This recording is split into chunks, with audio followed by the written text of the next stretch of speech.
following podcast is brought to you exclusively by the Rad Rob Radio Network. On this edition of Straight Up 5 with Johnny Petraglia Jr., we welcome the man that I call Larry Legend, the real Larry Legend, the Litch, Larry Lichstein, PBA Hall of Famer, NEBA Hall of Famer, USBC Hall of Famer, Connecticut Bowling Hall of Famer. If there's a Hall of Fame, he's in it. And he should be. We can't wait to hear some stories from Larry about when he met Johnny Petraglia Sr. for the first time, way back in the late 60s. What it was like to be the player services rep on the PBA Tour for so many years. An innovator and pioneer in ball drilling and techniques and mechanics and equipment. I'm telling you, this guy can do it all. We can't wait to get to it. So, without further ado, it is time. The player intro, at least. Straight Up 5 with Johnny Petraglia Jr. starts now. This is PBA champion Kyle Troop. Hey y'all, Jacob Ledrup here. Hey guys, Chuck Ritchie here, formerly of Bowl TV. Hey guys, this is Ryan Schaefer of track staff at Valley Bowling Center in Waverly, New York. And you're listening to Straight Up 5 with Johnny Petraglia Jr. Yo, the boys from Straight Up 5, Rad Rob, Dr Ocho, and of course JP Jr. As you know, JP Jr. used to be introduced as the sexiest man in bowling and now the world. But he doesn't have the best hair in the world. I do. Sorry, bud, but you know the deal. Pick it out. Fear the fro, baby. Welcome to Straight Up 5 with Johnny Petraglia Jr. A hard-hitting, in-depth, cutting-edge look into the world of bowling. This podcast will not only cover all things bowling, but will also give you a raw look into real-life issues. You'll get unfettered access into the mind of one of the most gifted bowlers of this or any other generation. Strike, and they claim it. Similarly, does it. So without further ado, let's introduce you to the hosts of the show. Rad Rob, Rob Francois. Rad Rob, Rob Francois. Dr Ocho. Dr Ocho. And the incomparable Johnny Petraglia Jr. Johnny Petraglia Jr.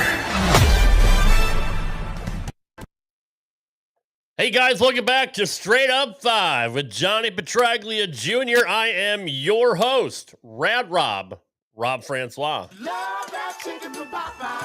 This is episode number 159. We have a very special guest, as we always do. I'm super excited for this one, but before we bring our hosts in, let's see who's in the chat here. We got Nico Pujar, our in-house reporter. What's going on, Nico? Weekly check-in on Rob and his progress on working on Daria.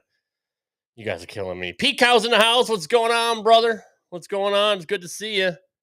Good to see you. Who else we got here? Nobody wants to chat. That's fine. We got plenty to talk about. I don't want to talk to you guys either. That's okay. I do. I love that. By the way, regarding Mr. I do, I got an update on Kyle Troop. But you got to stay tuned to the end of the show to hear about that. Let's bring in my first co-host. He is the man with the golden mask. He is straight out of Ochoville, the resident hack from Howell Lanes in Howell, New Jersey. Our resident doctor, the one and only Dr. Ocho. What's going on, Och? How do you maintain the peaks when not being in the gym since COVID? Come on. There's alwaez Peakzilla going on. When you're blessed like this, you said there's a Hall of Fame. Jealous. There's a Peak Hall of Fame, and Larry's in it. Go ahead. Let's see what polio should have done to you. Come on, bring that. CDB is in the house. What's going on? And happy birthday, Nicole. Now the guests. Now our chat shows up. Troy Linton, U.S. champs in the house. What's going on, brother? Nicole's in the house. Hold on, Troy, I hope we go 5-12. By the way, I hope he tears his Achilles on the 5th play of the game. Steelers suck. I don't want to hear it. PD, what's going on? Patrick Dombrowski's in the house. What's going on, dude? Our favorite pro. I don't want to talk to you anymore. Let's bring in JP. Here is the man who is number 7 in your program, number 1 in your hearts, the sexiest man in the world, the one and only Johnny Petraglia Jr. What up, JP? Always a pleasure, gentlemen. Great to be here as always. You do. I really like the intro today. I really enjoyed it. You done did. You look fabulous, bro. You're definitely lifting again. I can certainly tell. Maybe it's all that working out in the backyard, getting it ready. His lifting is cool. That's true. That's true. Yeah, it's working. The pool's open. A great shot of the umbrella. That was good. Well, if it wasn't raining out, but now we're talking. Yeah. I do. Oh, criminy. Now I got to reset. All right, I'll be back in 3 hours. Cool. As always, we have a very special video package for first-time guests. So let's take a look at the career of the one and only Larry Lichstein.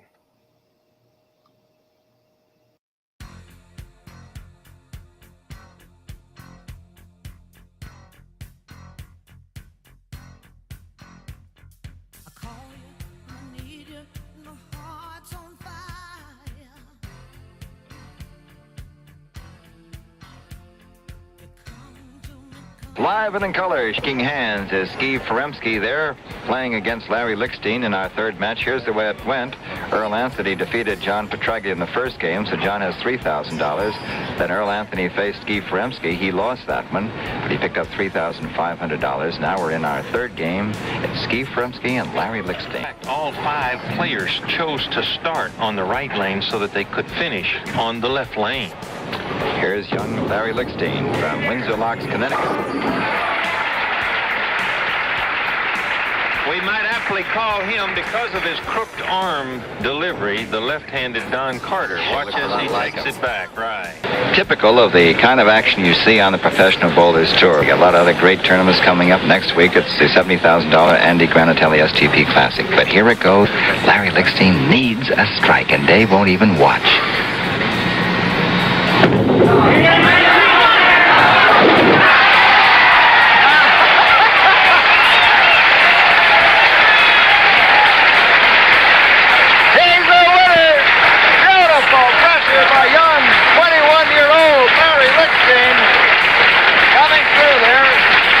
Pounding.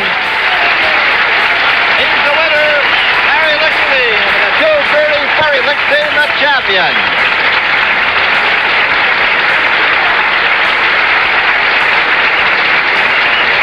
Thank you very much, and here we are, Larry Lichstein with this tremendous trophy. Dave Stapleton, of Chairman of the Board of Evanites, presenting it. Did you want the trophy first, or you want the check for $10,000 first, Larry? Well, my wife knows I better give her the check and keep the trophy. Okay, here's the check for your wife. Thank you very much, bud. And you know what? Nice going. Really straight hand. Here he deserves it, doesn't he? Really good. Just straight. Larry, tell me, you really showed me a heap out there for a 21-year-old, your first national television appearance. Did that bug you at all? No, bud. Earlier in the week, I came out here and practiced, and I hit him pretty good. And I've been very confident with the help of a few personal friends back home. Mr. Henry Caven has helped me out tremendously. And one of the things I think... Dave with that trophy, too. He's going to fall down with that, I think. One of the things I think that have helped me tremendously is keeping good habits and eating good. I used to be kind of wild and not eat 3 squares a day and whatnot, you know, and it caught up with me. A lot of times in the morning I'd get out there and I couldn't even see the marks on the lane. I was so tired, you know. You know, he's like a Dave Stapleton for a 21-year-old. He's talking about us old fellas. Yeah, it sounds like it does. Wasn't it great, though? Really was. Wonderful, Larry, and Evanites delighted. On last week's bowling tip of the week, Larry Lichstein showed us how to drill the ball off the center of the label so that we could create 1 ounce of side weight and more hook. Larry's back this week to show us a little bit different way of creating 1 ounce of side weight. Larry?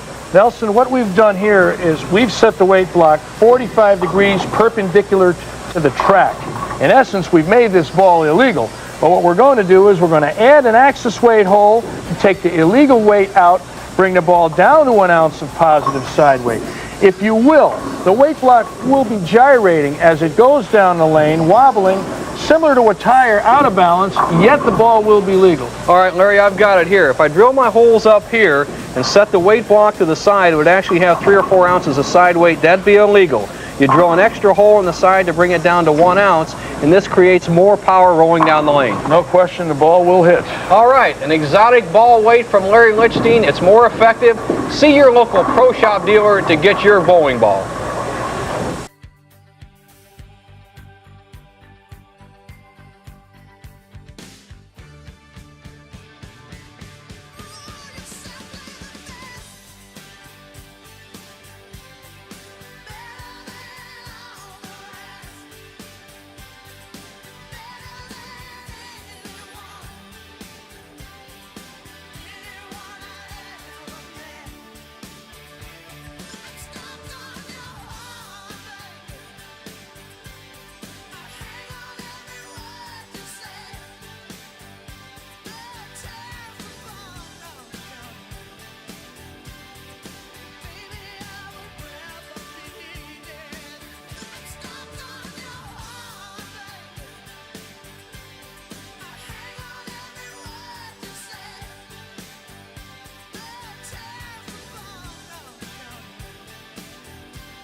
Ladies and gentlemen, it's my esteemed honor and privilege to welcome the one and only Larry Lichstein. Litch, what's going on, brother? Thanks for being here. It's wonderful. You guys are great. I didn't expect that. That's absolutely wonderful. Honored to be with all of you. You know, I watched the show and dreamed that maybe I'd get on one day. You know, you have so many heavy hitters, you know, Belmo and all these guys, and all of a sudden here I am. So thank you so much for allowing me to be with you. It's truly an honor. Really is. Well, it's an absolute honor to have you here with us, Larry. Speaking personally from knowing you for my entire life, and just to have you here, to have that brain here to give us however much of your time you can, it's really, truly an honor to have you here. Rob, Ocho, did you guys want to get going, or did I did 10 grand in 1968, 1969? When was that tournament? Well, there was so many, you know. The tournament I won, of course, Johnny Sr. made that telecast. I had a chance to win 4 other times before that one. And they were pretty much normal events. But the one in San Jose was not normal. It was, to this day, it was the only tournament where the 16 finalists were left-handed. And none of us wanted that. As it turns out, it's just the way it was. 2 weeks later from that day, that was February 6th that you saw. February 20th, Johnny's dad beat me for his first televised PBA title. 14 days later in Winston-Salem. So you could see in the San Jose shot, he's hugging me. And 2 weeks later, I finished second to him, and we're hugging each other. And a year earlier, we won a USBC Eagle together in a team event. So when I watched that, you know, it just flashes back to quite a wonderful time to be young, you know, and be with great stars like Ernie and Johnny and Mike McGrath and Butch Gerhardt, and, of course, the tour players of that day that were legends, you know, Weber and Salvino, and, you know, Dave Davis, Dave Sutar, Nelson Burton, Don Johnson. What a list. It just goes on. And I was lucky. I came along at a time where the PBA telecasts were not quite 10 years old. Billy Waylo and Schenkel were the announcers. And, of course, Billy passed away in 74. And then I became player service director of the tour in 75. So that's when Bo came in. So I literally, you know, was around for Waylo and Schenkel and Burton and Schenkel. And then, of course, in later years, our modern announcers. I've had a wonderful career and fine memories, and somehow survived. You know, I'm a cancer survivor twice. Got a heart condition now. The last time I was talking to Johnny, we were comparing heart medications. I said, I take this statin. He says, I take that one. I take clopidogrel. I take that one. You know, we're both comparing heart medicines. You know, 60 years ago when we met, you know, we were young and ready for the tour, and all of a sudden we're talking about our hearts. The last time we were on the phone, it's like, yeah, okay. But we're healthy, you know, we're here, and that's the best thing. Is to be with you. It's just wonderful. Absolutely wonderful. That's still a hell of a payout for that year, man. I mean, that's some, at least, I mean, I don't count anybody's money, but that's, in terms of the year, the stat, like that's a great payout for a win. Well, I mean, I don't even think they pay it out now. Let me tell you how crazy it was. People don't know this. When I signed with AMF in March of 70, they gave you 5 different contracts to choose from. One was $300 a month and equipment. One was $5,000 if you make TV. Real quick, now the year is what? 1971, but I signed with them a year earlier. One contract was you get $200 a month, and if you make the finals in a major, they'll pay all your expenses. But the contract I chose was the craziest one of all. 0 money. 0 if you made TV. But if you won, they had to equal the check. Oh, wow. So when I struck, it was a $14,000 strike. First place was 10, second was 6. So if I don't strike, I finish 6th. But if I do strike, I get 20. Now, 2 weeks later, I bowled Johnny for the title. He beat me 202 to 196. So I got 0 for finishing second. But if I win it, oh shit! Yeah, but if I win, I get 10,000 for first and another 10,000 bonus. So I would have made 40,000 in 14 days. I was 6 pins away from 40,000. Ballsy. That is so ballsy to eat. Well, oh my god! See, this is I the didn't stuff. think I'd make. We never talk money with people. That's the thing. I didn't think I'd make a lot of shows. I was hoping for 1 or 2. I knew I was capable of it, but the people I was bowling against, forget it. You know, it was just there was 30 guys that were all they're now are all in the PBA and USBC Hall of Fame. That's what you'd probably take the lesser contract then, though. No, you're gambling on yourself. No, the 300 a month was nothing. The 300 a month you can make bowling pro-ams. So my philosophy was I wanted to buy a house and I wanted the money real quick. And lo and behold, I started the winter with nothing. At the end of the winter, I had $50,000 with my bonus money. I won the Landgraf in Manhattan. I bowled 2 syndicated TV shows, one with Johnny called Best of Bowling in Lake Geneva, Wisconsin, and one called Pinpoint in Detroit. And I made right at $50,000. And in June, I bought a condo and I paid cash for it. So it was wonderful. I started the winter tour living in an apartment. And at the end of the winter tour, I had a brand new condo. So it was pretty cool. I won a condo. How's that one? No, and think about this. This day and age, it's probably about $500,000 or $600,000. It's got to. That's how the ratio. Yeah, maybe even more. I drive by the way it's going up. Yeah, I drive by it every once in a while and eat my heart out. Oh shit! Litch, when you were on, that wasn't the intention. I gotta know about Lichco. I gotta know the backstory about it, the idea, how everything came to be. For those of you that don't know this part of the Litch, the legendary Litch, if you can share how that entire baby kid came to be born.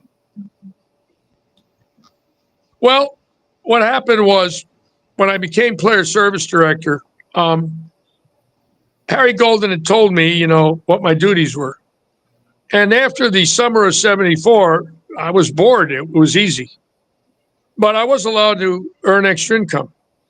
And I decided to bring out a drill press in the fall of '74, and I had the 2 balls I used in the Tournament of Champions where I finished 8th in that TSC. Johnny led it and Earl beat him. And I says to Johnny, I want you to throw this ball that I used. It was a red crown jewel that had been plugged about 20 times. And I had another one that I drilled for Dave Davis. And they went the last 4 tournaments of the fall. The lowest they finished was 3rd with these 2 balls. Larry, I brought it out in the winter. Is that the ball my dad used in the World Open against Earl when he beat him? That yeah, had 20 plugs yes. in it? Yes, and his birthday was on it. It had no serial number, so we engraved 3347.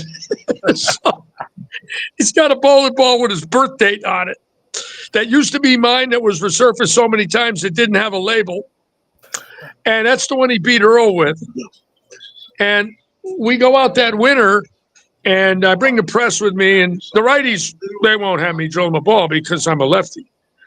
And Jay Robinson brings a yellow dot into the locker room in New Orleans and puts his hand out in front of him like this and says, just drill me a ball, Litchy. I don't care what you do. I don't care what you put in it. I haven't cashed for a month. So I drill it, and he leads the tournament at Pelican Lanes. And Burton interviews him and says to him, well, Jay, you hadn't cashed in a month. Now you're the tournament leader. You're going to bowl 1 game for the title. What's the reason? And he says, 2 words, Larry Lichstein. If it wasn't for him, I wouldn't be here. Well, the next week, there's 20 right-handers standing in line. They're all holding bowling balls, and they're all putting their hand out. And 3 weeks later, Weber leads with a ball in Springfield, Virginia. Davis wins Milwaukee and wins the Tournament of Champions. And he tells the press and media that I'm the reason. And everybody says to me, Litch, go out and buy a bus, build a pro shop, and you'll become rich. So I did. I went out to New Haven, Connecticut, and I bought a Greyhound that had 750,000 miles on it. And I gutted the seats, and I put a drill press in the back, and I lived up front with Ann. and Michael, and we started the summer tour of 75, and I was drilling a few balls here and there. Then we got to Pittsburgh, and it was the Columbia 300 Open, and General Zeller was there to hand out the trophy. Salvino won the tournament, and he had about 85 Ps left. They were the best plastic ball ever made. He gave them to me, and I proceeded to sell them for $50 a ball in 1 hour and made $4,000. And then Columbia said, we're going to give you 24 balls a week for the fall. Can you drill them? I said, absolutely. And then Brunswick called me and said, we're coming out with the LT-48 in the fall. We're going to hand out 100 in Battle Creek. Can you drill them? I said, absolutely. And then Ebonite called and said, we're going to give you 24 balls. And AMF called. And that first tournament in the fall of 75, I drilled 200 balls. I made $10 a ball, and they equaled it. So I made 4,000 in that tournament, and every tournament that fall, Brunswick handed out 100 to 150 LTs, and I made $20 a ball. Well, the PBA was only paying me $750 a tournament, and the ball drilling all of a sudden was making me $2,000 a week. So I went from making literally nothing as a bowler to $3,000 a week as player service director within a year and a half after I signed my contract. And by 76, everybody was coming to me, and it was insane. And I was getting interviewed every week by a newspaper or a handheld live team for local sports.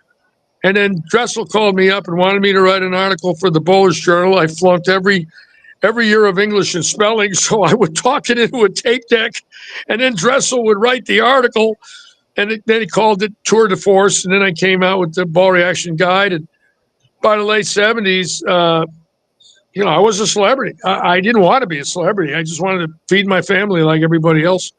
But it was fun being a celebrity. I mean, everywhere I went, people knew me. And I, of course, lived in the back of the bowling center, and my neighbors were Earl Anthony and Ernie Schlegel and Pete Couture and Bill Spigner and Larry Lobb and Dennis Lane. And we had a fine group of professionals, Tommy Hudson, John Wilcox, all had RVs. We had a wonderful, wonderful life together, traveling the road. And, of course, then Earl started to become great, and then Roth, and then our ratings started to skyrocket. And then, Johnny was in his prime, and Davis and Burton, and our shows were out of this world. The ratings beat golf every Saturday, and we knew it. We were thrilled, and I was there at this great time. And life went on, and then finally I sold in '96 and had to live a normal life the last 28 years. It took me a long time to get used to it. One of the things right now that I believe is my savior is I'm sober 78 months. The 15th of every month I add a month. So I'm sober, and it's helped me tremendously with my illness. I was diagnosed with prostate cancer, and they told me it might have been terminal. I had a PET scan. I went through the radiation. Somehow I beat it. And that's my biggest victory. The strike at San Jose was real good. But to beat cancer, that's a victory from God. So I'm the luckiest man in the world right now with you guys. I'm 76. I'm healthy. Could reminisce with all of you. And what could be better than that? You want to know the other thing that I personally think that you're lucky about is I'm envisioning you in the 70s drilling 200 rubber bowling balls on the bus, and just imagining the smell and the amount of soot coming from the rubber bowling balls. For anybody that's never been around a rubber bowling ball being drilled, tell them, Litch. Well, they're like a burning tire or something? Well, they're horrible. They were loaded with carcinogens. In fact, the Ebonite balls back then were loaded with asbestos. Were loaded with asbestos byproducts. Came from a brake shoe manufacturer in Jersey. And they got sued and lost a case, went out of business. A guy in California got lung cancer from it and died and won the case. I thought about that, for many years. But my lungs, for whatever reason, and I don't know why, are 100% clear. I don't have any symptoms of anything like that. But those balls, all of them, from the 60s and 70s, were extremely unhealthy. They were byproducts, okay? And we didn't know any better. You introduced so many carcinogens that your body warded it off. You drilled so many rubber balls that your body was like, all right, now I'm immune. You gave yourself your own vaccine, basically. Well, I'm not going to tell everybody what I did, but there was a lot of carcinogens. There was a lot of carcinogens. There was a lot of carcinogens that haven't killed me. I don't know why, but whatever the reason, like I say, I'm very healthy. And, our industry is a great industry, and they treated me as good as anybody in the world when I was player service director. All the companies, the PBA, the players, the manufacturers, the sponsors, very lucky to have had the life I had. But I'm very confident now about my life. I live a very simple life. I live stream 4 days a week. I'm going to be taking another position here at the Bowl. I like to work. I like to work about 30 hours a week. Keeps me active. I got some hobbies. I got an old RV I'm restoring, which I love to work on. It's 53 years old. It's got an old Oldsmobile engine in it, and I fool with it every day. And I'm very, very lucky. Many men my age in recent years have died that I've known. So when I beat cancer twice in a heart condition, I just look up and say thank you. Try to live every day to the fullest. It's funny. I'm 49, but when I was hanging around Bradley Bowl, you were on tour, so I never got to see you. But I was friends with your son Mike for many, many years. We've known each other for forever. And a tremendous bowler. We always talk about how great your son is on this show, and how well he would have done on tour if he wanted to go out there. But still made a pretty good living bowling NEBAs and everything else he did around New England. But and I'm telling you that the genes in the Lichstein family are pretty exceptional. Because your son is just as good as you, if not better. It's at one point. Well, he had a unique career, very unique and very different. What molded him was he was at 200 PBA stops from 1972 to 1986. A lot of people don't know that. And he traveled every summer with me in that bus, 74, 5, 6, 8, 9, 80, 81, 82. He made friends in every city. He bowled every week in junior pro-ams. He probably bowled on a tour about 150 junior pro-ams in his life. He was best of friends with Johnny and Dave Davis and Earl and Mark Roth and Dick Weber and Carmen and Marshall, Mike Albee, all the great stars, Pete Weber, knew them all. He had friends in every city. And when he started to get good, he asked me, he said, "Dad, do you think I should turn pro?" And I said to him, "Well, you know what the life is." I said, "If you can live in a hotel room 36 weeks a year, eat at Denny's and, travel, go 0 for 4, go into week 5 with a sore throat, the lanes are wide open on the left and you don't cash, tell me how you're going to feel. And if you can do that, go out and do it." He says, "Dad, I don't think I can do that." And I said to him, "Then stay home, become a weekend warrior, and enjoy bowling for what it gives you. The Northeast is a bastion of tournaments, great competition, and just enjoy it for what it gives you. You got the house with me and your mother." So, he starts to bowl adult events. We don't know exactly what's going to happen, but at the same period of time, I started backing him. And then in 87, he went to Atlantic City, went 10-1 in a high roller, lost the championship match to George Tigner. So he made a pretty good hit him for 20,000. And we sent him out to Vegas in 88, and he went 11-0 and won 200,000. So he's 19. He goes 21-1 in back-to-back high rollers, makes $250,000 those 2 years. And then I looked at him and I said, "Well, Mike, what do you want to do? You want to turn pro?" And he looked at me, he says, Dad, this is all I need. I says, "I know. Just keep doing this, Mike. You'll have longevity. You'll have a family. You'll have the good things in life. You've set your life up." And, he went on to won about 160 tournaments in his life, still winning. Still winning. So this year he's won 4 times. He's 57. he's very, he takes the right tournaments. He's not out to show off. He knows he's going to enter some wrong events, so he doesn't. He's bowling a lot of senior stuff. Put his daughter through college, and she's going to be a clinical psychologist in Boston next year. Wow. Was asked to leave Bradley Bowl. They turned it into a full FEC, so now he's a manager of a golf course with a family that he's known for 40 years and works Southern Auto Auction over there in South Windsor for Larry Treble. Larry Treble sells 300 cars every Wednesday, and Mike has a job there during the week. So normal jobs, but excellent weekend warrior, a great father, a wonderful man, and we owe everything to bowling. We talked about it at Christmas. We were sitting there Christmas Day, and Parker Bone calls us out of nowhere, and we're talking to Parker. We love him and his children and wife.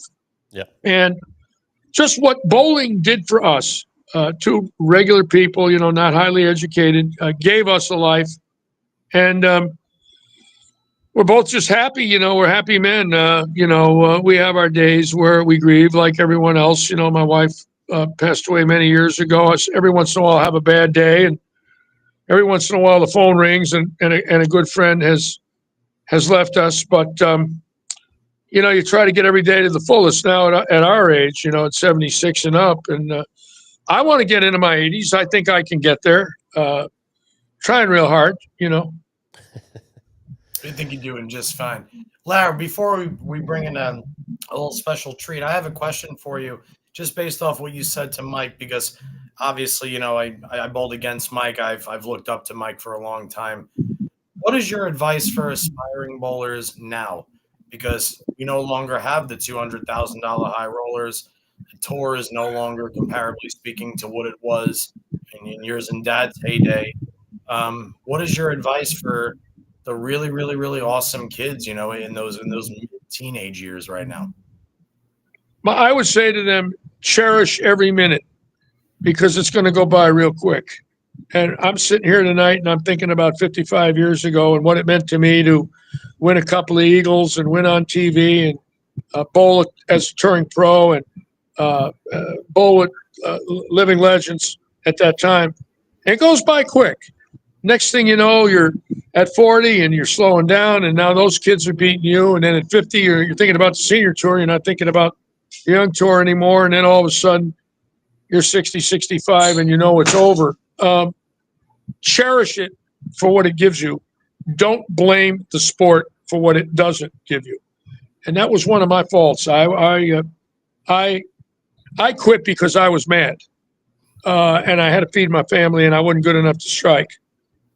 In turn, bowling gave me something I never dreamed of. And the next thing I knew, I wasn't mad anymore. I had another career. And it's given me a life. And I'm the prime example. I'm the guy that started at 17 and started bowling a PBA event at 18 and is still doing it at 76. It's given me a life like no other. I coach, I teach. I'm going to be drilling a little again. I announce. I have a great live stream. And bowling gives for life. Bowling is the sport that gives, and I'm proof. So when you think the game's bad, or you're mad at two-handers, or you're mad about this or mad about that, put it behind you. Try to take the game for what it gives you. Try to last. Try not to give up. Try to wait and be patient. Try to get better. I use Pete Couture as an example. In his 20s and early 30s, people laughed at him. He couldn't beat anybody. At 32, he figured out a way, and for the next 35 years, he was a star. He came on late in life. He was an underdog in the early and middle 70s. He won that tournament in 78 in New Orleans, and from then on, he was like a meteor. He's the prime example of someone who never gave up, who became great. So there's always room. There's always a chance that you might catch it at 30 or 35. And you still got 15 years before you're a senior. I think Gene Stuss, never bowled a senior tour, come out at 50, was the greatest 50-year-old bowler in the world. Nobody knew who he was. And we see it now with our own John Rakoski, who's from right up the road. He's a dear friend of mine. Was a banker his whole life, waited till he's 50. All of a sudden, he's got 4 national senior tour stops, a senior U.S. Open win. 5 PBA senior regional wins. Never bowled a PBA event until he was 50. So there you go. It's a game for life. You should treat it that way. And don't be mad at the game. And the biggest problem today is people moan and groan and bitch about two-handers, and they bitch about this and bitch about. They have to understand the game is there waiting for them. Leave the game alone. Just bowl. Bowl for what it gives you. And if you could somehow reason with that, you could have a 40, 50-year career in this game. I think of some of our seniors now, still bowling great in their 60s. Look at Pete on a comeback right now again, bowling well. Tom Adcock's fantastic. I mean, look at these guys. They can still do it. The game's still waiting for them. Well, to anybody that doesn't agree with what Larry just said, you may as well leave now. That's about as spot on as you can get it, man. By the way, I just saw Lenny Borish in the chat. Lenny, great to see you, bro. Hey, legendary Litch, I'll be right back. I'm going to go get the younger, more studly version of me. I'll be right back. Okay. You mentioned Pete Couture, and obviously growing up around Bradley, he was our resident pro, and was friends with him since I can remember, since I was a little kid. My mom worked at the bowling alley. Yeah. It was very sad to see him pass away early. Hard hit on that one. It's Yeah, I'm going to walk in the bowl right here. I'm going to show you guys a little something while we're doing this. This is my table where I normally sit, and this is my live stream setup right here. And there's my cameras on, and I got cameras on the ceiling there. There's about 18 of them, and this is where I sit during the week. Right here at my little desk, and I got my my Lichco cam on and all my cameras, and my owner is bowling tonight, the great Robert Eddy. Can I bring him in here for a moment? Sure. Hey, let me go over here and bring him in here. Come here, boss. You're going to be on Straight Up 5. I got Robert Eddy with me here, guys. Hey, what's happening? My owner. We're doing Straight Up 5 tonight, and this is the legend, Robert Eddy. Rob, there he is. Yeah, the legend. And Johnny's going to come right in there right now. We're going to come right in there and talk a little bit. What's going on? Yeah. What's going on, brother? Nice Man that turned this phone center around. There he is. Look. There. Litch, how you doing, Litchy? Can you hear me? I guess not. He went solid. I think we lost him for a second. What's going on, Johnny? Good to see you. Okay, am I talking now? Yeah. Yes, okay. sir. Everything's fine. I'm getting ready for Bowl Expo. I got to go get a haircut, and everything else is okay. Is Litchy still on here? Yeah, I just got him back. Yeah, I must have lost. Okay. Yeah, I'm back. KJP Hoss. Okay, Lux, how you doing? How's everything? I'm all right, bro. I'm still here. Did you realize? Good to see you. Yeah, I got a call from Litchy when we had our 50th anniversary of our first win. The team championship. Did he call you then? I don't know. He called me. I had forgotten completely that it was 1970. So it was really great to hear him. I got a feeling. Well, Ernie and I, Ernie calls me. He's still telling me everything that's wrong with the PBA. I'm trying to get him to stop. I could say it word for word before the phone rings. When I see Ernie, I know every word he's going to say to me, and he does. He says it over and over for the last 30 years. It's amazing. Well, I think let the public know just in case. In 1970 and 1972, we won our Eagles in the team events. And, unfortunately, Butch Beerhart is gone and McGrath is gone. And but the three of us are still hanging in there. And just great. They keep the picture inside the college. Wonderful time. Well, we were lucky. We were very good, but we also had a chemistry that brought us to a level where we believed we could beat anybody in the world. And when we won in 70, I think you had 2 titles or 1 title, Yeah, and you had one in Arkansas. Didn't have any. I didn't have any. I think Mark had 3 and Garrett had 4. We had about 7 titles on the team, and all around us there was, there was Weber and Harry Smith and Salvino and this one and that one, and nobody really gave us much of a chance. And then we won that one, and the next year we were second. Then we won again, and the next year we were second. So we went 1-2, 1-2. In 4 consecutive years, and it became evident that we knew how to bowl with one another. It was a great team effort, wonderful team effort. I think that first year, the final 2 games, we bowled Asio's team, who had Salvino and Stan Gifford, and I'm trying to remember, but we were so excited. We thought that when McGrath needed a mark for us to win, he missed the headman and left the 1-2-9. And when he let when he hooked away, but it stayed on line. No, it wasn't there. Off his hand, it wasn't there, and it faded. And you jumped on top of you jumped so high you landed on the seat. Just one of the wonderful moments of my bowling career right there. It was great. Yeah, me too. John, we're very fortunate to both be from the Northeast. I lived in Brooklyn in 57 and 8, went to PS 206. Of course, we never knew that until we met each other years later. And then, we both were an Eagle. And then my first telecast, you hugged me. And 2 weeks later, you beat me and I hugged you. And then we hung well together. We were with the same sponsor together, and we did a lot of wonderful things together. But I think when I hugged you in '94 in Toledo,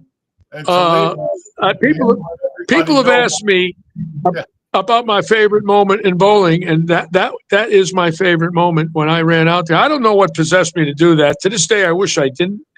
Well, what had happened was we talked about it the night before. I had said that I talked to my account and how much it was going to cost the 2 kids to college.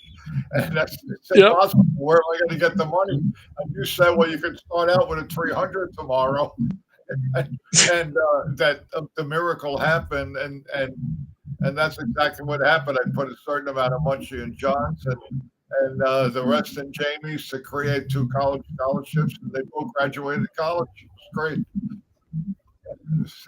It was unbelievable to be together that many years and live the highs and lows. What a gift. I look at it now. It was a gift. There's no doubt in my mind that was divine intervention. All of that literally from the late '60s on. People have asked me, about my life, and I said it's divine intervention. Even now, last year, not thinking I had a chance to live for a while, and all of a sudden I'm healthy and I'm live streaming and I feel good. I can work. I'm sober. That's divine intervention. There's no doubt about it. 78 months without a glass of Merlot. Did that? I said, Larry, well, it's great to hear that you're doing okay. That's the one. 78, especially the kind of year that we had where we lose Gary Page and Gruber and the guys and Buckley and stuff. It just it hurts. We got old. I'm 78 now and just want to hang in there. Watch my granddaughter get born. I'm moving so that we don't. No, let me try here. Yeah, I got. I have problems, but that's okay.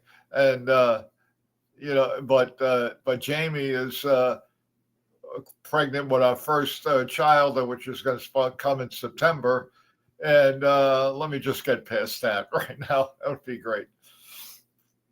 And having John live with me is nice, and it's pretty cool, and things are going good. What else can I expect from the sport? I'm still working from Brunswick. Everything is still phenomenal. And just I'll be at Bowl Expo in a couple of weeks. And the black and pin year is my year where my pins for sale, $300 a pin. That goes to the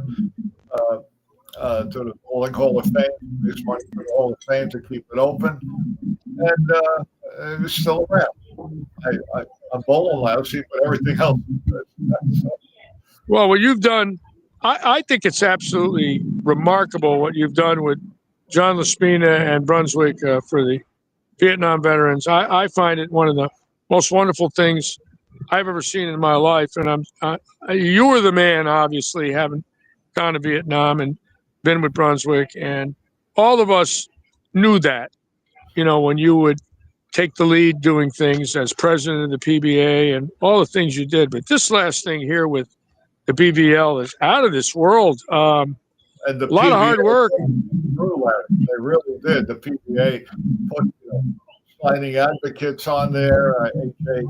Sackett and a bunch of other guys, and to have the TSC got my name on it now, and the showing a senior veteran and a national veteran and then a female veteran, how everybody is affected, and the PBA is doing that now. It's my hat's off to them. Thank God for them. It's helping a lot. Well, we're lucky to have you, John. I'm lucky to have you. I'm so thrilled about our friendship. It's 59 years I watched you bowl at Central in 2 months. The summer of '66, I've watched him throw the 3-dotter. He got a 2-week break from Fort Smith, and I go in there, and there's Lemon Jello and you and Ernie. And little did I know in my life at the age of 17 that 3 years later, you and Ernie and I would win an Eagle together. And little did I know we'd make TV together and win on television together and all the things we did in our lives. And, of course, we'll throw in the 300 at Toledo and everything else we've done. And we're pretty lucky guys. We came along at a time where bowling was very special on national television, and we were able to meet the stars of the 60s and 70s, where we became best of friends with the men that built professional bowling. And you took over. You were, I think you were the third group. Steffi and Ricker and Zahn and Soupy and Davis were the second group. And then you and George came in and were the third group, and of course Coco was in that second group, and Buckley was in the third group, and Larry Lobb. And look at the guys we bowled with. My God, John. They were unbelievable. Unbelievable. Tremendous career, and it has been, wonderful. And how everybody was so through at that time that I remember, people ask me all the time, who's that guy that tackled you on the 300? And I have to go about explaining the night before, because I don't know, I must have been so charged up that as hard as you hit me, I didn't fall over. It was just, I've thought about it, and I've said to myself, I wish it was somebody like Ducat that ran out, or Commissioner Connor or somebody. And I don't know what possessed me. I'd watched a lot of shows. I'd already been sitting, next to Harry Golden for 20 years. I was there for McCordick's and Albies and Benoit's. And I don't know. I think it was our relationship at that time, knowing how you had struggled and gone through some real hardships. And I had my hardship the year before when Ann died, and you were very supportive of me and helped me and, really cared about me along with my friends. And for some reason, I jump out there, and then I've watched it, 1,000 times. I said, what did you do? What did you do? Why did you do this? What? I want you to do me a favor. If you ever watch the 300 again, I can't remember who it was for me, ABC TV at that time, but he was sitting in about the third row directly behind the pair.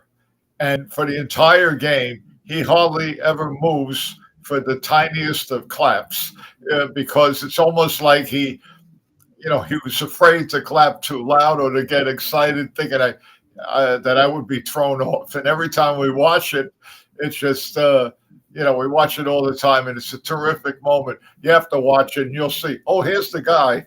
Here's the guy that gives a little bit of a clap, and then he finally gets excited on the 12th shot because, okay, now, all right, the gloves are off.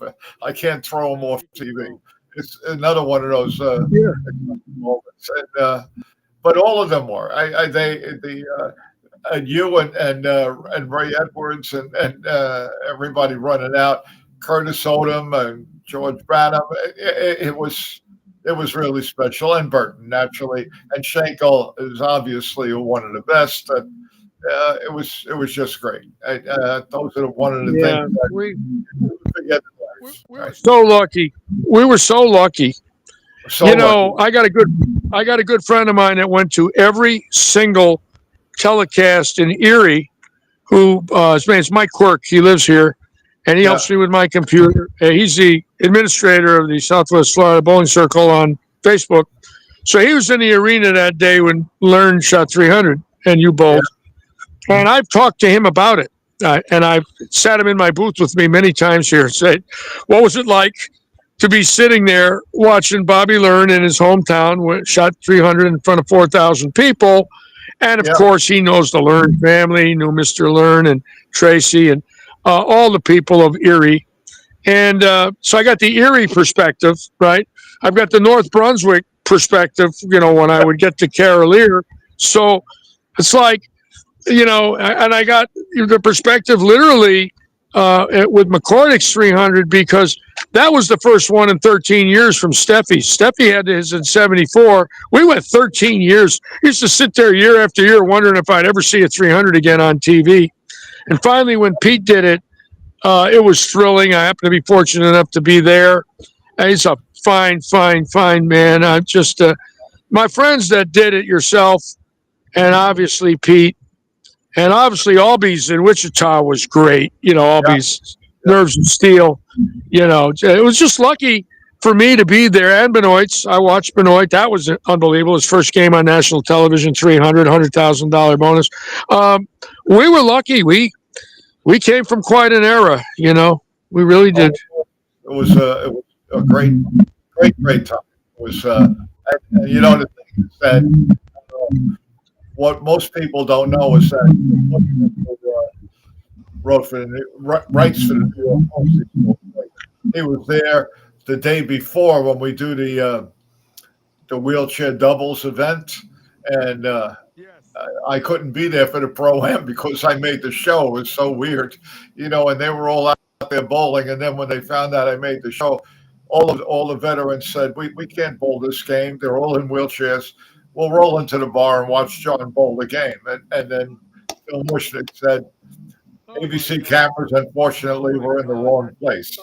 As exciting as it was to watch those 12 guys coming out of their chairs with no legs. He said it's the greatest thing that he ever saw. And, JP, Eric Forkel jumped in and said he's glad he warmed you up for your 300, by the way. So that's it, So another lefty to another lefty, I guess. Yeah, it's and if we're going to toss Mike Albee into that, it's really a different kind of perspective where the two lefties that shot 300 on TV were both playing way inside on that when they shot it. They weren't afraid to get their feet right. Yeah. There was no problem getting your feet right and sending it out there and letting it hook. You guys could do that. That was no problem.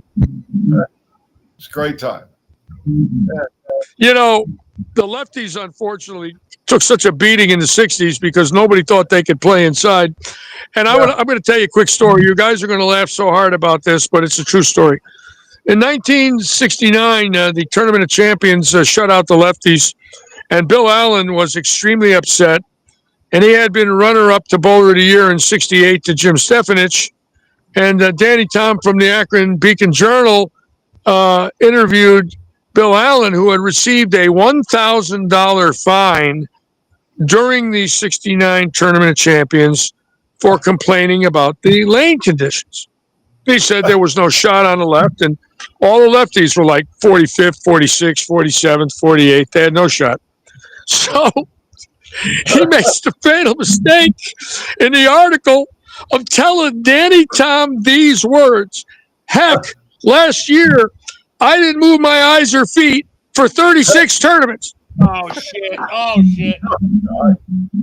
So he plays the 5 board for 36 weeks. He wins 4 tournaments. He's runner-up for bowler of the year.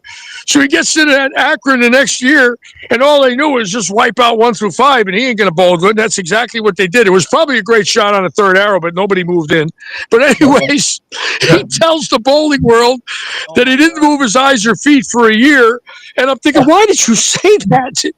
Why would you tell everybody you did that? Every righty's 4-2 from pair to pair. Even it's rubber balls and it's not resin. The track's burned up. They're moving all over the lane, and he's telling the whole world he never moved his eyes or feet for a year. Full roller up 5. Full roller. I'm getting the biggest kick out of this.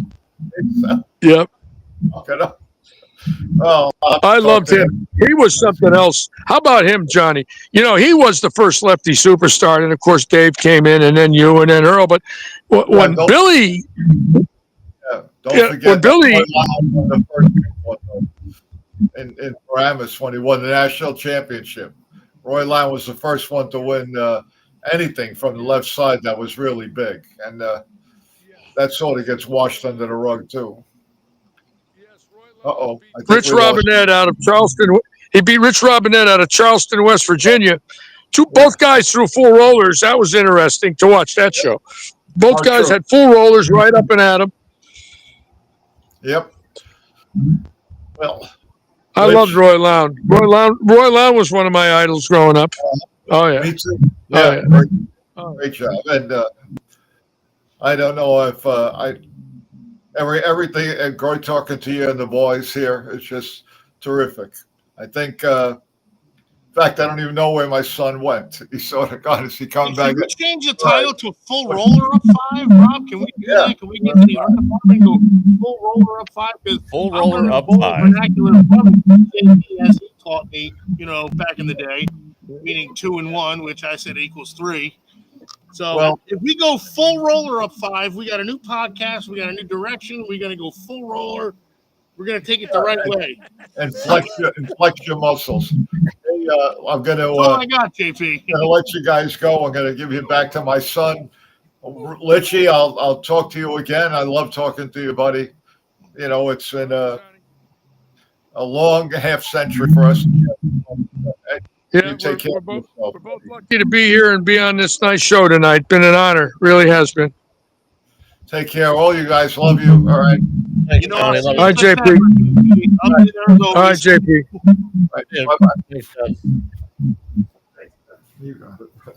Where else can you get that on Straight Up 5? The Legends. Full roller up 5. Full roller up 5. Oh, yeah. Oh, yeah. Full roller up 5, baby. Straight Up 5. That's why I love the title. When we thought of a title for the show, I thought Straight Up 5 is perfect. That's back in the day. That's what everybody did. Yeah. Back enjoying listening. What's that, Tom? I said I was really enjoying listening. That's why it took me so long to come back. Oh, we were too. I could have done that all night. So, what's funny is I put my daughter to sleep and I came back outside and I was just actually hanging out in the background, just like not on camera, just listening to the stories going on. I was like, all right, I could do this for a bit. Yeah, I just sat back I'm and like, just let him I'm not talk. here. I'm taking my daughter upstairs. I'm good, but I'm like, nah, this is gold right now. When I talk with John, there's 1,000 more memories. We just ran out of time.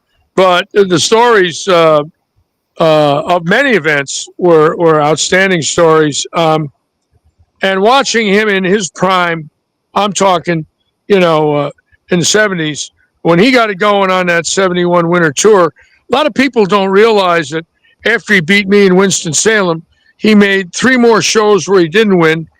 And then he won the last 3 tournaments of the winter tour, but he was the tournament leader of all 3. So he won 1 game for the title each week, Springfield or New Orleans, Pelican Lanes in New Orleans, Fair Lanes in Springfield, and Riviera Lanes in Akron. So he had made 8 shows in 13 weeks, which is insane. Even in today's standards, as great as Belmonte is and Anthony and obviously, you're talking 400 bowlers qualifying through 180 getting in the tournament, especially with you guys' schedule. You had 40-something games every week. It was a grueling schedule. It was different. And what the most amazing part about those last three tournaments is he's the last bowler to do that. It's 54 years. If anybody thinks it's easy to lead three in a row and then win each game three times, it's only happened once. The last time was 1971. It never happened before it, and it never happened after it. So as you look at it, well, yeah, but when you look at it now, you'd say to yourself, do you mean to tell me that Belmonte never led three in a row and won them, or Tackett? No, no one. Not Walter Ray, no one but Johnny. That's how tough it really is. And that record to me personally, might be his greatest accomplishment, simply because when you only see it one time in 62 years, well, PBA is in its 63rd year of television. It happened one time in 63 years, 54 years ago. That's the improbability of it. That's why. Yep, I get it. Everybody gets it. I always thought that was really a crazy highlight too. I know that. Correct me if I'm wrong. I know that Dick Weber won 3 consecutive, but untelevised. But to this day, yeah, Dad is the only one who wins 3 consecutive nationally televised events, and to me, that's still. Yeah, he had to win them twice. Yeah, it's absurd that. Yeah, he had to win them twice. He led, and then he had to win again. So when you think of it that way, to me, numbers don't lie. You say, well, last time was 71. This is 2025. Really? No one's done it? 54 years? Someone will do it. The key is, here's the trick. In order to break the record, all you got to do is lead 4 and win 4. I'm not so sure that's going to happen. What a way to win a record that could not be broken. That might be the one. Lead 4 and win 4. Odds are, who knows what they are. Couldn't add them up. Yeah, I think it'd be harder back then, though, too, given the tournament conditions, given the structure, given how many games were bowled. Like, I almost feel like it's way harder to do it back then than it would be at this point. Although now they don't have enough tournaments, but I don't know, man. I feel like. Oh, do you know what I think about when you say that? I think about the era also. Forget about the 42 games a week. Forget about, the fall, winter, summer tours.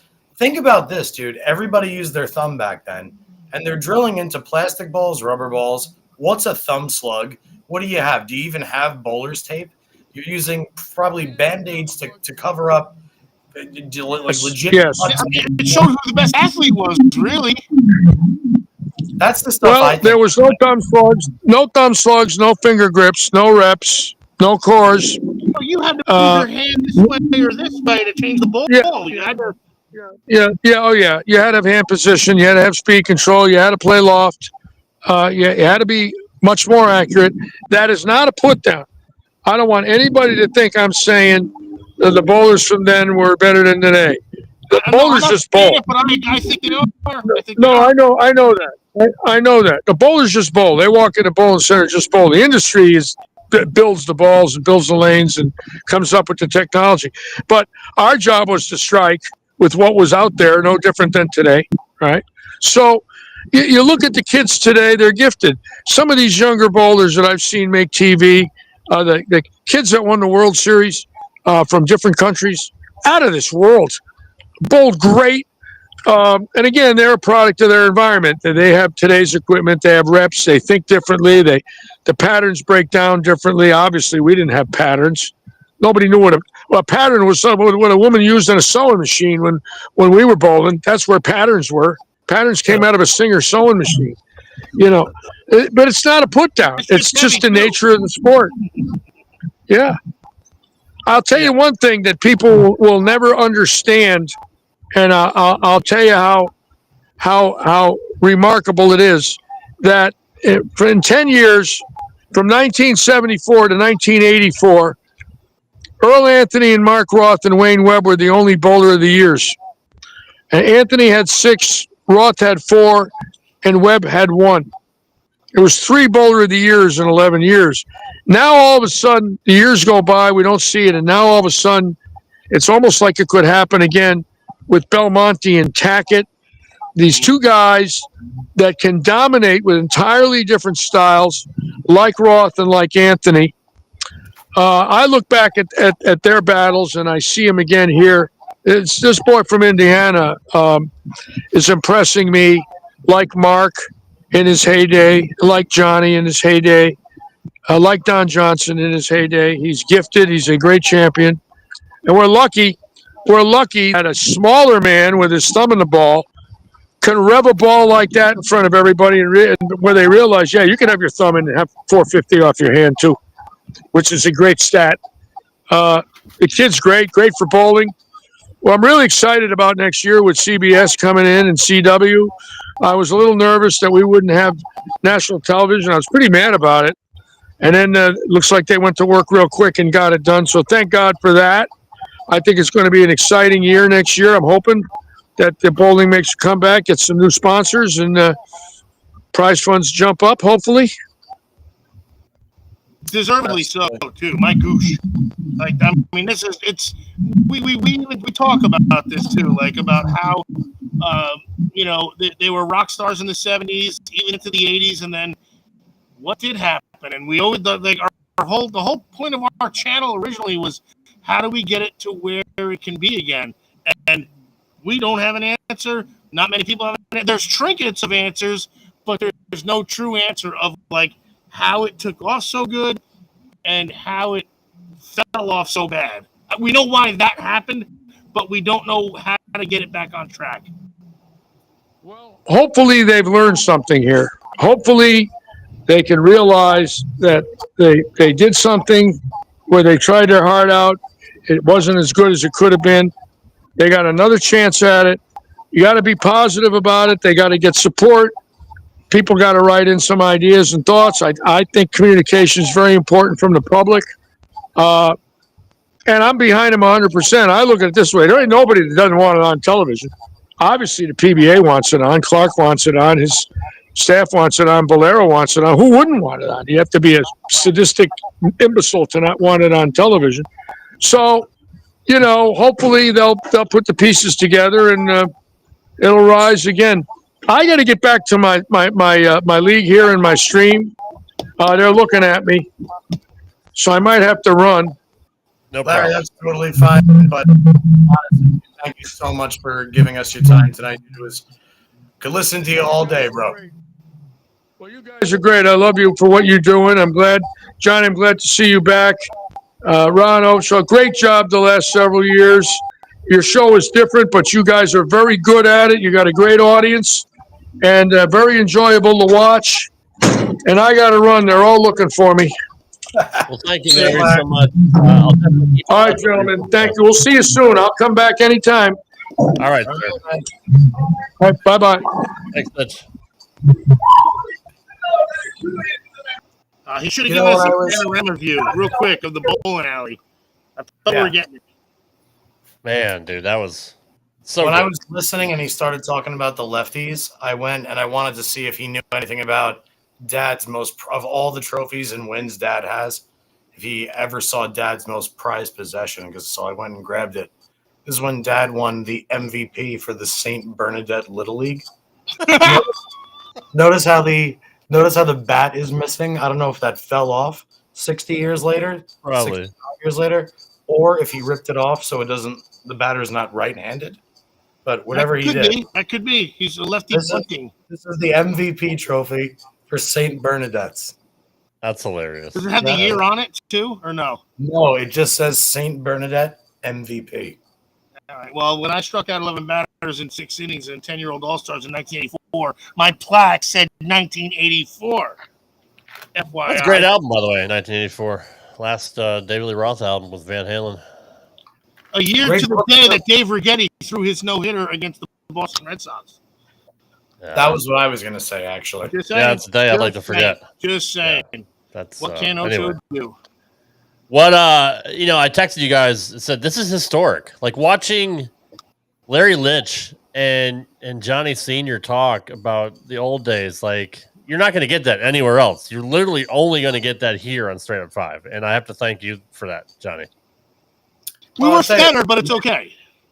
I've heard obviously the stories from both of their mouths a million times, several of which took place between me and Larry at the bar while he had his glass of Merlot, very much like my dad.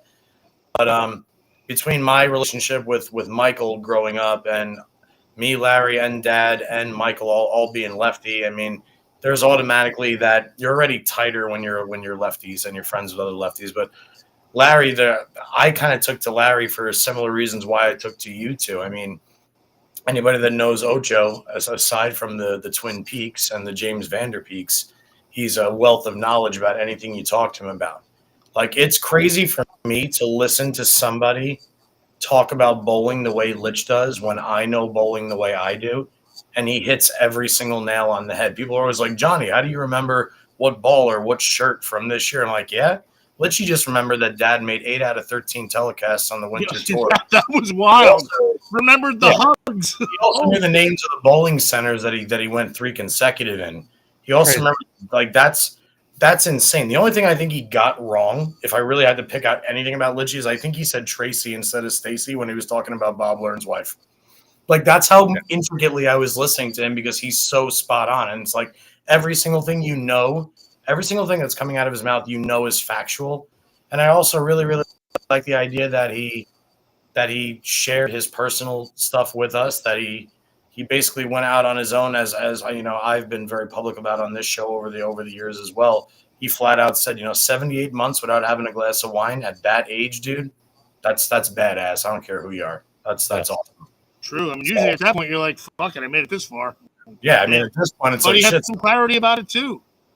And this is what Alex Bermuda said, our favorite ball driller from San Modesto. He's a Litchco jig on his Ovalmatic, and he got it from the Brunswick booth in 2014. That literally sounds like porn.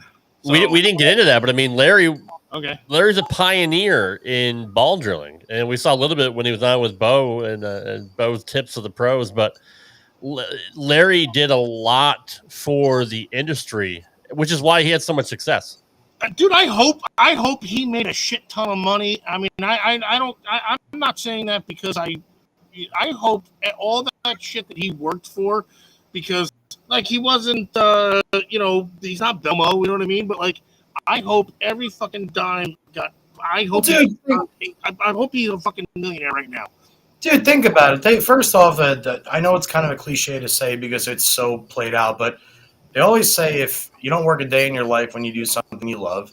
So, I mean, for Litchy's entire life, he's made a life doing exactly what he loves. He bought a fucking boss that did it. Like, how fucking badass is that? I mean, dude, he woke up in 1975. He was a rookie in 1970, so he's only been out there for 5 years or so. And all of a sudden, not only is he a PBA champion, but now he's the public relations director or whatever he was doing. And now he's like, oh, shit, supplement my income at the same time. I know what I'll do. I'll go out and I'll buy a Greyhound and convert it into a mobile home / drill station and become one of the most successful, and basically the man who innovated the idea of the PBA truck that they still use today. I mean, so to live your life and then be on tour, be off tour, stay involved with the tour enough, drill for all the guys on tour. Now you have your live stream. He's at Lightning Strikes in Florida. His entire life he's dedicated to, and it's given back to him. Yeah, but he's also gambled on himself too. That first contract, are you shitting me? Like, okay, you double my winnings. You know, it's pretty hard to win out here, Litchy. I got you, but you'll double it, right? And sure enough, like that caught me there, because like when I think he had mentioned one contract where he said it was $5,000, and that's if you make a TV show, right? Make a TV show, yeah. And then there was the $200 and the $300 ones, yeah. I was like on the fence about that, because I'm thinking about that time, because a lot of events paid 10 grand. I know the TSC in 71 paid 25, but most of the events I think paid anywhere in the realm of like $6,000 to $8,000. Did he mention it was like between a $6,000 or $8,000 thing where he could double it? Because I remember him saying $16,000 about something. So right. So at that point, I'm thinking, well, if I've got, let's say, just the winter tour, and I've got 16 weeks, if I make 3 shows, that's 15 grand automatically. If they're all $6,000 events and I win them all, that's another 18. So to me, I would have had to decide if I was going to be risky. I probably would have taken the $5,000 on the chance of making a TV show. I wouldn't have taken the 300 and the equipment. I think that. No, he mentioned that. And again, you got to sit down. I guess he did the math and said, and also had the confidence to say, well, maybe I'll break through. Yeah. And then they say when he took second, he got 0. So like that's, I'm curious how the contracts would have ran per his career, like with what he won or how many televised shows he made, and like. With what the $5,000 per TV show would have been, but right. Look, he didn't make a wrong decision, it seems. And no. Again, that was the Kickstarter, because without that, he ain't buying that truck. He ain't gonna be the drilling truck guy. So yeah, true. Alex, I know exactly what ball you're talking about. That thin orange stripe. I'm pretty sure that's an Amflight. I'm almost positive, but your guess is as good as mine. But I'm pretty positive you're right. The reason I asked Litch about then compared to now is because back then when Mike Litch he was winning the rollers, and like obviously Rudy Revs, the Mike Newmans, the Paul Renterias, these were the guys that were winning when it was 100, 200 grand. And at that time, you also had the TAT, the True Amateur Tournament. You always had the International Eliminator, the Mini Eliminator. There were the Hoinky Classic. I can go on and on with the amount of megabuck events that were available, not to mention the World Team Challenges. And compared to the PBA Tour, you had a decision to make back then. Case in point, somebody like Robert Smith or a Tim Mack. They kind of chose the amateur route for a while. Robert Smith comes out the tournament at the AC Delta in 1994 as an amateur. Next thing you know, Robert goes on tour, Tim Mack stays amateur. That was the area in time where you could be like a Mike Newman or a Bill Hoffman. You could stay here, or you could go out on tour with Couch and Parker. Nowadays, it's like, what do you do? Because there is no high roller. There is no megabucks. You got to hope you live geographically somewhere like Dave O'Sullivan's Peak Performance Pro Shop in Florida, somewhere where you've got Dougie Heron with Dougie Vision. You need a good tournament director to even warrant the idea of not trying the tour, or vice versa. That's why I was kind of like itching for him to give me a little bit more there, because what do you tell, say, the kids that are now like entering the college years, which has kind of been the path for the last 20? I mean, it's a tricky slope right now. I know I'm blabbering right now, but it's always intriguing talking to him. No, it's all good. And definitely check out Lightning Strikes Bowl on Facebook. That's where Larry Litch is streaming from 4 days a week. He also streams certain tournaments on the weekends. And they have a big following when he goes live. He says for some tournaments he gets like 50,000 people watching live, which is pretty crazy. So they're also on YouTube if you want to subscribe to Lightning Strikes on YouTube as well. But definitely if you want to watch Larry Litch do commentary during leagues and tournaments, who better than him to break everything down, because he's such a legend. So anybody on Facebook, please follow Lightning Strikes Bowl on Facebook and watch Larry Legend do his thing. Man, it was it was so cool watching him and your dad talk, and just to see the chemistry that they have, the bond that they have. I mean, it really shows. Like, I know they've known each other since the late 60s. Like they just had a conversation and picked it up right where they were like, "Hey, how you doing?" Remember, it's like us idiots every week. Like, oh yeah, I'm talking this guy forever, but here you go, starting right up where you left off. And he mentioned divine intervention, playing a part in his life. I mean, where else would he be able to bowl against his best friend for his, in the same tournament he won his first title, and then 2 weeks later, JP, bowls Larry again, and Johnny gets his first title. Like, the odds of that happening are, I don't even know. It's remarkable how their paths have just intertwined over the years. It's pretty cool. The for lack of a better word, the intimacy of their friendship, and the fact that it's like, I'm 40 and I've seen them converse with each other for 30 something years, and it's always the same. It's always the same. It's always the same tone, same demeanor. There's never really anything else going on other than what everybody just saw. And those are the kind of bonds that I really enjoy too. It really, everybody fucks up. Everybody has good days, bad days. But if you always have those few people that are always the exact same person when you're around them, they just make life easier. I could be bloated, purple, dead on a toilet face, and Ocho would look over my shoulder and say, "Bro, I just made nachos." Like that was the same as he would is. spark them up. Yeah, I wouldn't make them. Quarantine I team lady do. would make them. So Yeah, exactly. But that's he's always had that relationship seemingly with everybody he's ever talked to, because look at the amount of relationships he's formed. Yeah, I mean, Parker's the same way. Parker's one of those guys that could just doesn't matter how long how long it's been since you've seen him or talked to him. He even mentioned, he's like, Parker, but we were sitting there at Christmas talking about bowling, and Parker happened to call. Like, it's people like that, dude, that are just treasured, right? Like, because you don't have many friendships like that. It's just that core small group that all of us have. One or two or three or four people that you could always count on. And that's us. That's me and Ocho for you, Johnny, and vice versa. We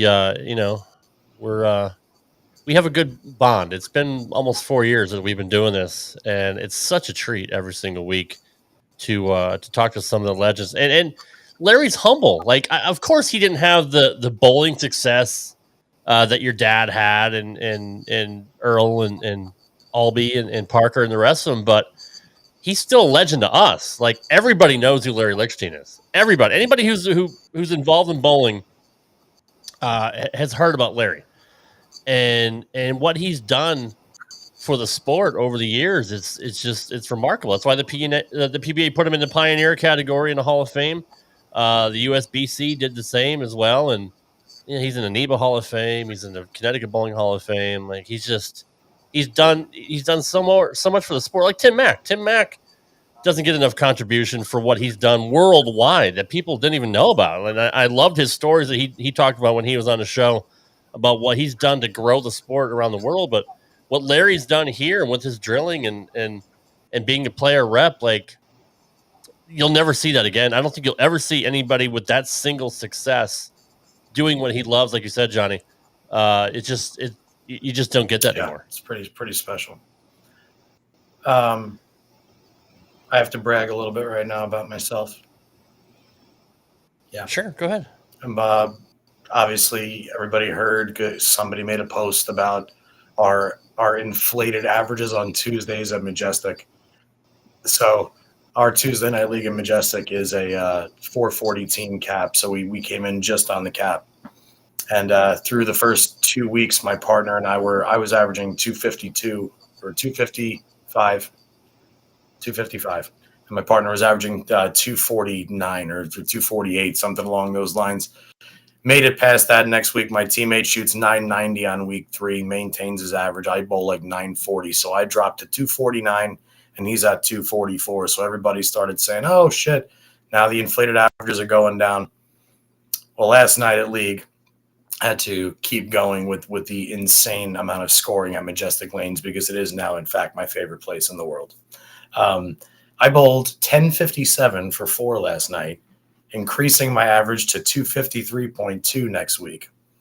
And ironically enough, in my 1057, I only doubled in 1 out of 4 10th frames, Rob. 1.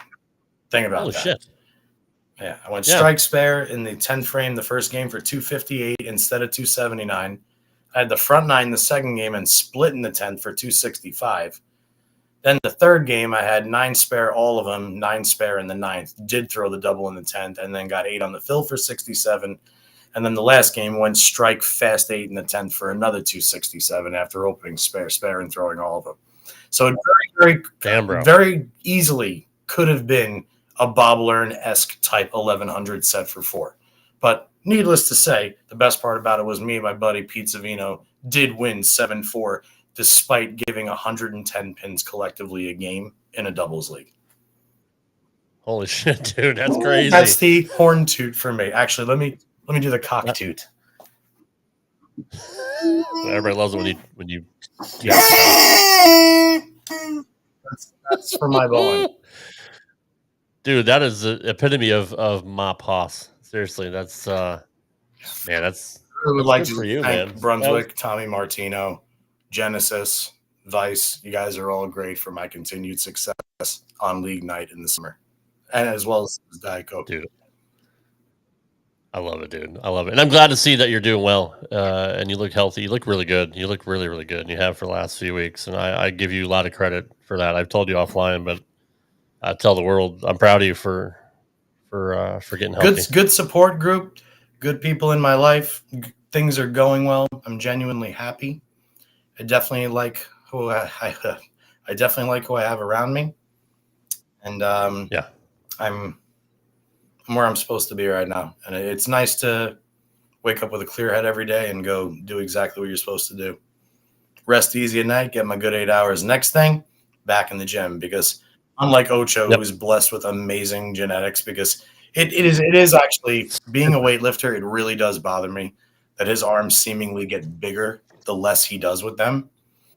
Meanwhile, I turned from almost Incredible Hulkish to now I feel like Baby Bop from Barney.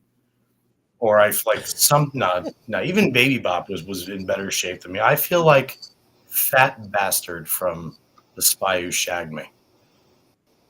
I do feel that as such. Me too. They're bigger now than when the show started. They are, and he hasn't been in the gym at Not all. even good lighting. He's like, it's not even reflecting off of the insertions, and they still look bigger. I mean, look at it. Seriously, it's upsetting. All right, end the show. Do you have any? It is. Hi, Amanda. Good to see you. Yeah, Hi, Amanda. By the way, isn't our favorite festival coming up soon? I don't know the dates, but I mean, yeah, you can't miss the fair in Union County, Illinois. Jen is going to be in the Chicagoland area, so if this is landing in late July, I may have to make an appearance at the Union County Fair. Kill two birds with one stone. Let me just look it up. Oh, yeah, I need to know, because I have got to come home with at least a kitchen magnet. Or some of like the world, I'm assuming like the chili cook-off. Or it's a 3D magnet too, so that's what's even more fun. That's the best part. August 15th to the 23rd. Here, I'll show it on the screen. They don't have the same logo anymore, which is sad. It really I wonder why. Well, I don't know. I don't get it. They must have watched it either. Up 5 unfettered. Hold on, let me no neck Rob. Shut up, dude. Why? Should we start calling you No Neck Rob? Like, should we call? And I'm No Neck Rob Francois. We got the Union County Fair in Anna, Illinois, August 15th through the 23rd. It's the 144th annual. Holy shit! Annual. Yeah. If you want to be the queen of the Union County Fair, you can sign up for that. Applications are ready. I already have a contestant picked out. Yes, and there you go. That's the logo that we're always going to use. That's why they want a queen, because the queen's got to take that. Nothing compares to the Union County. Seriously, how did that pass the art department? How are they like, yeah, that's a banger. Look. Well, it's the 10 other people that chose it good too. They were like, okay, let's try this one. And everyone's like, yep, I'm okay with it. That's good. We're still talking about it, so marketing did their job. It might be. That's a good point. Michael Yunker. We're about to wrap up. Marketing they have. Mike, like, why are all these bowlers showing up here? They're like, oh, well, we saw this giant tecker with a freaking hay baleless ball. That's true. I do. Yeah. Mike, it's summertime. Michael Yunker, it's summertime. You got to start sending me the info for the golf outings, bro. I haven't touched my clubs this year. C&B's. Rudy knows what's up. C&B's. The Revs. The old C&B's. Do we have any assholes this week? Nah, we're gonna skip. We're gonna skip that. It's again. It's you guys got to wish me luck then, because I saw him in the chat earlier, Dougie Vision. First off, Dougie, you looked gorgeous rocking that crown in the crowd at the PBA Tour Finals. I know you guys saw that. That's who was in our chat. Looking forward. I just booked my hotel room for Bowlerama weekend in Delaware, bowling Dougie's Rep Your Set tournament on the 28th, and then the Anchor Lady Trio with our badass Stephanie Casey in the 3-hole on Sunday. So looking forward to 2 nice tournaments coming up. And then I think my last match of the season for UBA with the good old Goon Squad at Jersey Lanes this weekend. awesome. Well, good luck, dude. Not that you need it because you're awesome, but good luck anyway. Next week, we don't ever announce our guests in ahead of time, but we do have a guest for next week. It's this guy. I do. The one and only Kyle Troop is coming back on the show. He was a surprise guest during Johnny's 40th birthday party, but now he's going to be on the show as an official guest. I have to make a 14-minute video for his highlight package, but no, we're looking forward to having Kyle. Because Rob filibusters. But special programming note, it's going to be next Friday night at 8 p.m. Eastern. We won't be here on Wednesday because Kyle bowls on Wednesday nights. Johnny bowls on Monday, Tuesday, and Thursday. So we're making an exception here. We're going to have the show on Friday night, in prime time on Friday night.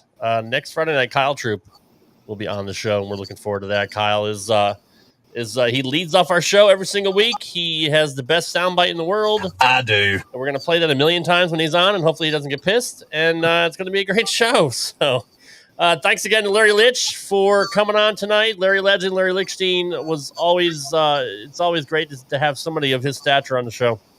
And we'll get him on again because he still has a ton of stories that we can go through. So Johnny Ocho, appreciate you guys as always. Another banger of a show, episode 160 next week. Kyle Troop, next Friday night, 8 p.m. Eastern. Same bat time, same bat channel, different bat day. All right, I'm out of here. Good night, everybody. We appreciate everybody. Peace. I do. I do. I do. Good night, everybody. I do. Thanks for listening to this edition of Straight Up 5 with Johnny Petraglia Jr. You can follow the show on Twitter at Straight Up 5 Pod. Follow Johnny Jr. at JPJR07. Follow Rad Rob at Rad Rob Gaming. And follow Dr. Ocho at the Dr. Ocho. Got a question for Johnny? Send your questions to straightup5podcast@gmail.com. We'll see you next time for another edition of Straight Up 5 with Johnny Petraglia Jr. Right here on the Rad